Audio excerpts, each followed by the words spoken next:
تین مسئلے ان لوگوں کے متعلق جنہوں نے رمضان میں روزے نہیں رکھے، یہ سماعت فرما لیں، پھر انشاءاللہ نماز کا طریقہ بتا دوں۔ تین مسائل جن لوگوں نے، جن عورتوں نے اور جن نوجوانوں نے سفر کی وجہ سے، بیماری کی وجہ سے، کسی وجہ سے رمضان میں روزے نہیں رکھ سکے، یا عورتوں نے بچے کو دودھ پلانے کی وجہ سے، یا حمل کی وجہ سے، یا عورت کی کسی اور تکلیف کی وجہ سے گھروں میں عورتیں روزے نہیں رکھ سکی، یا مرد کسی بیماری مجبوری کی وجہ سے روزے رمضان میں نہیں رکھ سکا، تو اب اس پر رمضان کے لوگوں میں مشہور یہ ہے، جو میرے سننے میں آیا، کہ رمضان کے ایک روزے کی قضا 2 روزوں سے ہوتی ہے۔ یہ آپ کا اور میرا مزاج ہے، شریعت کا مزاج نہیں ہے۔ رمضان کے ایک روزے کی قضا ایک ہی روزہ ہے۔ آپ کا ایک روزہ قضا ہوا تو رمضان کے بعد آپ ایک روزے کی ہی قضا کریں گے۔ اب کچھ لوگ یوں کرتے ہیں، رمضان المبارک کے بعد یہ رمضان کے جب قضا روزے رکھتے ہیں، یہ ساتھ نیت کر لیتے ہیں کہ شوال کے 6 روزے جو نفلی کی عبادت ہے، چلو اس کی نیت بھی کر لو، چلو نفل روزہ بھی ہو جائے گا، ہمارا فرض قضائی روزہ بھی ہو جائے گا۔ یہ غلط فہمی ہے، غلط فہمی ہے۔ شریعت کا نہ یہ مسئلہ ہے، نہ شریعت کی یہ تحقیق ہے۔ شریعت میں یہ ہے کہ یہ جو شوال میں 6 روزے ہیں، کوئی بندہ اس میں رمضان کے قضا کی نیت کرنا چاہے تو نہیں کر سکتا، اس لیے کہ جو تم رمضان کی قضا کر رہے ہو وہ تمہارا فرضی روزہ تھا، اور یہ نفلی روزہ ہے۔ نفلی روزہ الگ رکھو گے، فرضی قضا الگ رکھو گے، جو بندہ اکٹھا کرے گا اس کا فرضی قضا روزہ ادا نہیں ہوگا۔ اس پر بنوری ٹاؤن کراچی، دارالعلوم کراچی بڑی تحقیق کے ساتھ اس مسئلے کو تحریر فرمایا۔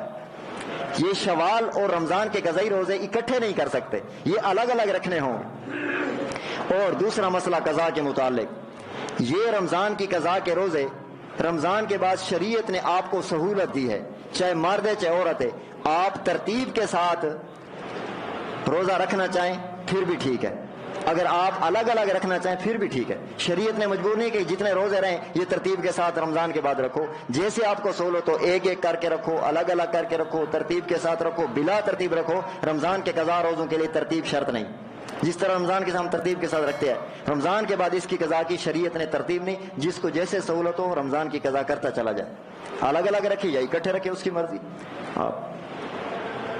تو اسی طرح تیسرا مسئلہ یہ ذہن میں رکھنا، یہ اہم ترین بات ہے قضا روزوں کے متعلق۔ قضا روزے میں نیت صبح صادق سے پہلے کرنی شرط ہے، ذہن میں رکھیں۔ قضا روزوں میں جو عورت گھر میں رکھے، آپ کا حق ہے ان کو بتانا، اگر ان کا روزہ خراب ہوا گناہگار مرد ہوگا۔ آپ سماعت فرمائیں، قضا روزے کی نیت صبح صادق سے پہلے کرنا ضروری ہے۔ اگر قضا روزے میں کسی بندے نے، کسی عورت نے، کسی مرد نے رمضان کے قضا روزوں میں صبح صادق ہو گئی اور اس کے بعد اس نے نیت کی تو یہ اس کا روزہ نفلی ہوگا، فرضی نہیں ہوگا۔ قضا روزے میں نیت صبح صادق سے پہلے شرط ہے، قضا روزے کی نیت صبح صادق سے پہلے شرط ہے، وہ پہلے سے نیت کرے کہ میں فلاں روزہ رکھ رہا ہوں، قضا کی جو بھی ہے۔ اگر قضا روزے فرضی روزوں کی قضا اور رمضان کے بعد جب رکھے، اگر اس نے صبح صادق کے بعد نیت کی تو یہ روزہ